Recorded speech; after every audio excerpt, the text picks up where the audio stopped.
നമസ്കാരം. 2025 ഇടവെട്ടി ഔഷധ സേവ ഈ വർഷം ഓഗസ്റ്റ് 1 കർക്കിടകം 16 അതിവിപുലമായ രീതിയിൽ നടത്തപ്പെടുകയാണ്. മുൻ വർഷത്തേനേക്കാൾ കൂടുതൽ ഭക്തജനങ്ങൾ ഇത്തവണ ഔഷധ സേവയ്ക്ക് എത്തിച്ചേരുമെന്നാണ് വിലയിരുത്തുന്നത്. ഇത്തവണ ഏതാണ്ട് 60,000-ൽ പരം ആളുകളെയാണ് ക്ഷേത്ര ഭരണസമിതി പ്രതീക്ഷിക്കുന്നത്. അതിനുവേണ്ടിയുള്ള വളരെ വിപുലമായ ക്രമീകരണങ്ങൾ ക്ഷേത്രത്തിൽ ദ്രുതഗതിയിൽ നടന്നു വന്നുകൊണ്ടിരിക്കുകയാണ്. ഇവിടെ ഔഷധം സേവിക്കാൻ എത്തിച്ചേരുന്ന ഭക്തജനങ്ങൾക്ക് യാതൊരു തരത്തിലുള്ള ബുദ്ധിമുട്ടുകളും ഉണ്ടാകാതെ വളരെ സുഗമമായി ഔഷധം സേവിച്ച് ഭഗവാനെ ദർശനം നടത്തി ഔഷധക്കഞ്ഞിയും കുടിച്ച് മടങ്ങാനുള്ള എല്ലാ ക്രമീകരണങ്ങളും ചെയ്തുകൊണ്ടിരിക്കുകയാണ്.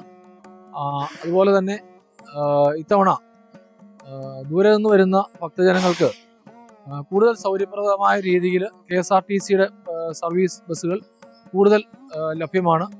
അവിടെ ബസ് പാർക്കിംഗ് ഏരിയയിൽ വാഹനങ്ങൾ പാർക്ക് ചെയ്ത് ക്ഷേത്രത്തിലേക്ക് എത്തിച്ചേർന്ന് ഇവിടുത്തെ ഗതാഗതക്കുരുക്കിനൊരു നിയന്ത്രണവും ഏർപ്പെടുത്താനുള്ള സംവിധാനം ഉണ്ടായിട്ടുണ്ട്. അതുകൊണ്ട് എല്ലാ ഭക്തജനങ്ങളെയും ഈ വർഷത്തെ ഔഷധ സേവയ്ക്ക് ഹാർദവമായി സ്വാഗതം ചെയ്യുകയാണ്. ഒരു നേരം ഔഷധം, ഒരാണ്ട് രോഗശാന്തി.